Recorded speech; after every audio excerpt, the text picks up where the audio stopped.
What's up everybody, welcome back to the channel. It's your boy Artie. Today's video is going to be based off of the Porsche GT cars. We're going to be talking about Porsche GT cars in general, GT4s, GT3, GT3 RSs.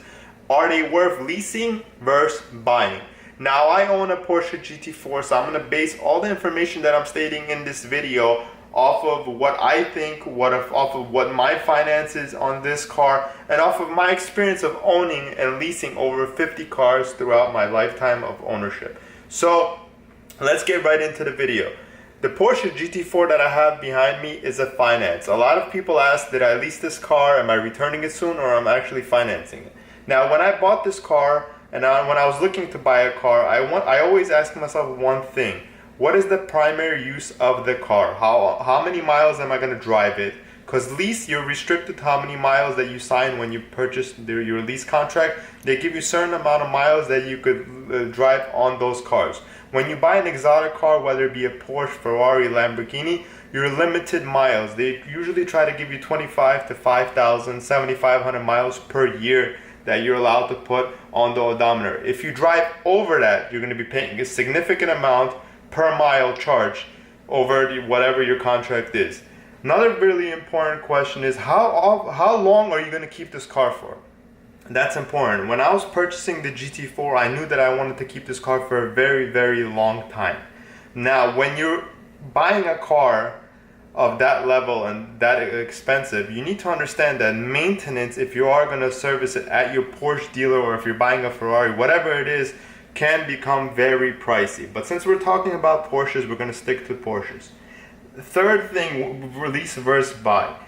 When you're leasing a Porsche Financial doesn't really have good programs. They're not giving these cars away for free. You're not really getting great bargains on leases. So the lease incentives and all of those are really, really expensive. You're probably paying around $200 to $2,200 to lease a new Cayman GT4, if not more, depending how hot the car is. Now, we are getting a new Cayman, and that's going to be a really sought out for car. So I don't know if MSRP is going to go above like it used to be a few years ago, because a few years ago when you were out there trying to get a GT3 RS, even the GT4, they were marked up over $10,000, $15,000, $25,000 over. RSs were going crazy over. So I mean, I don't know if that's going to be the case, because the new GT3 RS is the 991.2.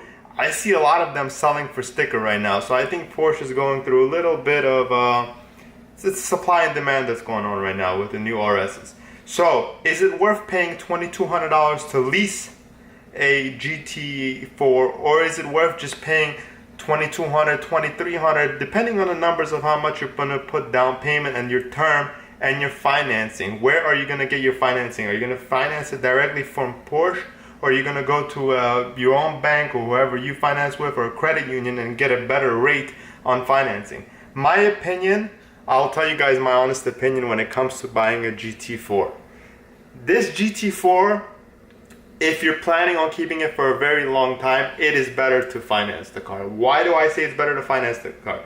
I'm not restricted with my miles, so I could drive it like it needs to be driven. I could put however many miles I want on this car and enjoy it every single day when I want to, how I want to, and not worry about the restrictions that you have in a lease.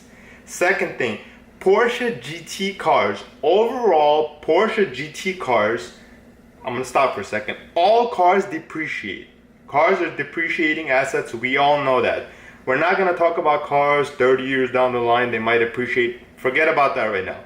All cars depreciate in value. But the Porsche GT cars, since we're on the topic, they like to depreciate, but not as much as a lot of other cars. So they actually hold their value pretty well out there in the market. So this car, for instance, 89, 90,000 were start prices for these cars. Right now, with 8,000, 7,000, 10,000 miles, depending on what you have, ceramics, carbon back seats, they still sell for what they were brand new. And the car is 3 to 4 years old right now. It's a 16, so it's 3 years old right now. So it's holding its value pretty well. The new GT4 generation might impact a little bit, but I still don't know. Nothing is guaranteed. We'll see what that car is all about. So make a conclusion about this whole video and what I think. I think that if you are buying a GT car, first thing you need to know is your finances. You need to know, can you buy, it's an example, can you buy this car outright? Can you go to the bank, take out the money and buy this car outright? If you can, then you shouldn't be worried about either of the options, leasing or financing, because you have the money. If you, like I said, going to keep the car for a really long time, buy it. I bought it. I think this is a great car. You're going to really, really enjoy it. And I don't think anything, unless something's going to break down on it, that's the only thing that 4 years down the line when your warranty ends that you have to worry about. But to answer this whole long video, lease versus buy, I think when it comes to GT cars, buying is a good option because you're going to be spending the same amount for a lease. Even though the lease, when your lease is done, you have the option to buy. But I don't know, guys. I don't know, depending, because they're not giving these cars out. The bank system, Porsche Financial, is very, very smart. The interest rates are really, really high. So on a lease, I don't know, unless you're really, really getting an amazing deal, and unless you are in a business where you could write it off in taxes, and I don't know what business you're in to write off a $2,300 car payment. But weigh out your pros and cons. Consider looking in the market, searching the market. These cars really do hold value. If you're in a market, I think you could, if you could afford it, buy it. So short little video for you guys. I gotta take the BMW to the shop. It's actually giving me some problems right now, but we'll make that in another video. Thanks again for watching my opinion on lease versus buy when it comes to Porsche GT cars.